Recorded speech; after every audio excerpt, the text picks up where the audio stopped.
بسم اللہ الرحمن الرحیم۔ آج کی قسط میں ہم یوسف علیہ السلام کے وہ زبردست اقدامات اور پلاننگز دیکھیں گے جن کی وجہ سے یوسف علیہ السلام کی وہ خواہش پوری ہوئی کہ حاکم محکوم بن جائیں، جابر مجبور اور زیر دست زبردست بن جائیں اور ساری عوام برابر ہو جائے۔ مصر کے بادشاہ کے خواب اور 7 سالہ قحط کی تعبیر کو لے کر یوسف علیہ السلام نے بہت ہی شاندار پلاننگ پر عمل درآمد شروع کیا اور تمام قیدیوں کو رہا کرانے کے بعد اس کام پر لگا دیا کہ وہ مصر کے تمام شہروں، دیہاتوں اور قصبوں میں جائیں، خاندانوں کی مردم شماری کر کے بچوں، بڑوں، کام کرنے والوں کی تعداد، پیشہ وروں، کاشتکاروں اور صنعت کاروں کی تعداد، سرمایہ داروں اور ان کے غلاموں کی تعداد، فقراء اور مستحق افراد کی تعداد اور تفصیل معلوم کریں تاکہ قحط اور غربت کے زمانے میں حقدار محروم نہ رہ جائیں اور دولت مند فقیر بن کر لوٹ کر نہ کھا سکیں۔ نہ صرف یوسف علیہ السلام نے کئی لوگوں کو اس ریسرچ میں لگایا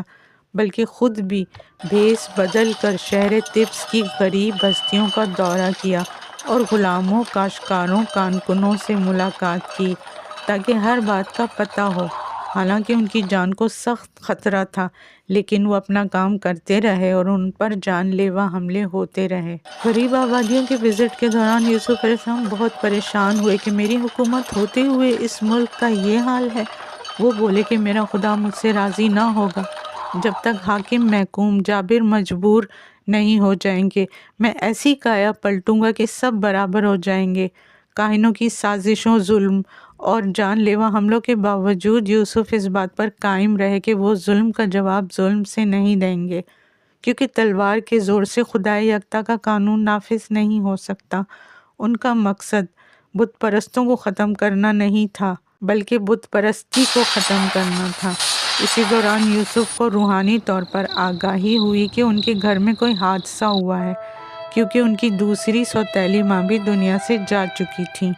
لیکن وہ اللہ کے حکم کے آگے مجبور تھے، اس لیے گھر واپس نہیں جا سکے۔ پھر یوسف نے ایک میٹنگ ارینج کی جس میں انہوں نے مصر کے تمام شہروں کے سربراہان اور ماہرین تعمیرات کو مدعو کیا اور انہیں ہدایات دی کہ 7 بہت بڑے گودام تیار کیے جائیں جو کہ مصر کے مرکزی شہر طبس میں ہوں گے۔ یہ بڑے گودام نہ صرف مصر کے لیے 7 سال کے لیے کافی ہوں گے بلکہ آس پاس کے ممالک بھی فائدہ اٹھا سکیں گے، اور گندم کو خوشوں سمیت محفوظ کیا جائے گا تاکہ بعد میں جانوروں کو بھی چارہ مل سکے۔ پھر یوسف علیہ السلام نے خود ہی نقشہ بنا کر ماہرین تعمیرات کو ہدایات دی کہ گوداموں کو زمین میں بہت گہرائی میں کھود کر بنانا ہوگا تاکہ نمی اور بارش سے محفوظ رہیں۔ بہت گہرائی میں پتھروں سے 7 بڑے تہہ خانے بنانے ہوں گے اور پھر ان پر مضبوط قریب گوداموں کو تعمیر کیا جائے گا، اور چھتوں کو مکمل ڈھکا ہوا ہونا چاہیے، اور گوداموں کے اوپری حصوں میں دریچے ہوں گے جہاں گندم کو اندر ڈالا جائے گا۔ یہ 7 گودام ہر سال کے لیے ایک استعمال ہوگا۔ ساتھ ہی دریائے نیل کے اطراف نہروں اور بندوں کی تعمیر بھی کی گئی تاکہ نیل کے پانی سے زیادہ کاشتکاری ہو سکے۔ تمام ترقیاتی کاموں کے لیے بھاری سرمایہ جمع کرنے کے لیے کچھ ایماندار،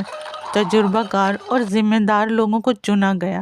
جنہوں نے ملک کے تمام کاشتکاروں، صنعت کاروں اور سرمایہ داروں سے ان کی تمام آمدنی میں سے 5% ٹیکس وصول کیا، اور ساتھ ہی انہیں ثبوت کے طور پر رسیدیں بھی دی گئیں تاکہ قحط کے زمانے میں کسی سے بھی بے انصافی نہ ہو،